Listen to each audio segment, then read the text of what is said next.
شاركت كلية الطب والصيدلة بالعيون في عدة مهرجانات وعدة مؤتمرات، خاصة المؤتمر حول المحاكاة، وهو مؤتمر دولي الذي احتضنته الجامعة الدولية في الرباط يوم 25 مارس، وذلك بمناسبة افتتاح الدورة السنوية للمحاكاة.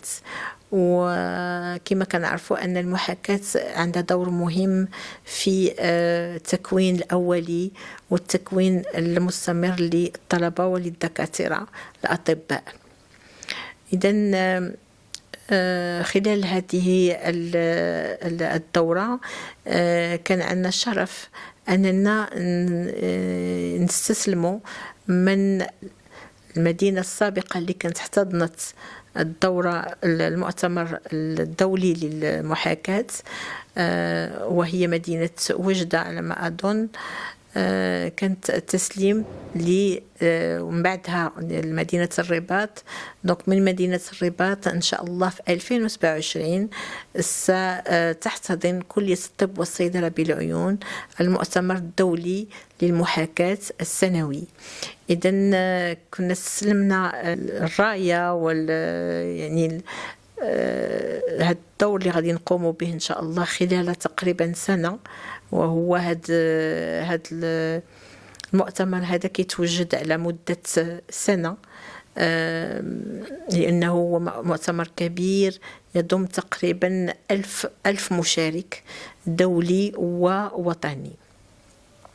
وهذا شيء مهم، عنده واحد أهمية كبيرة بالنسبة للطلبة، أن الطلبة تشاركوا فيه واحد الشغف كبير، لأنه هذاك التكوين عن طريق المحاكاة كيهمهم بواحد الطريقة كبيرة بالنسبة للتشخيص وبالنسبة لجميع التكوينات التطبيقية للطالب.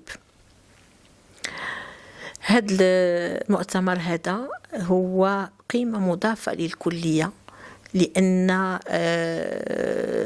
هذه المؤتمرات الدولية كيسمحوا أن جميع الأساتذة اللي جايين من الخارج أنهم يشوفوا العيون، يشوفوا المنتجات الكبيرة ديال العيون، يشوفوا الكلية، المستشفى الجامعي، يعني هذا القطب الصحي المهم جدا.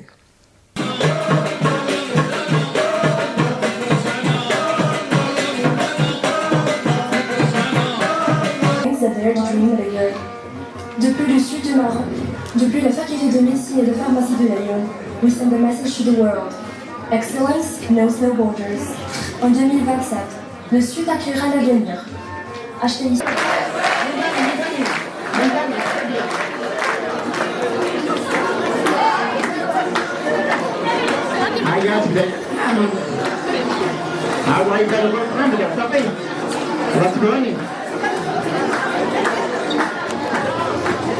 يلا العيون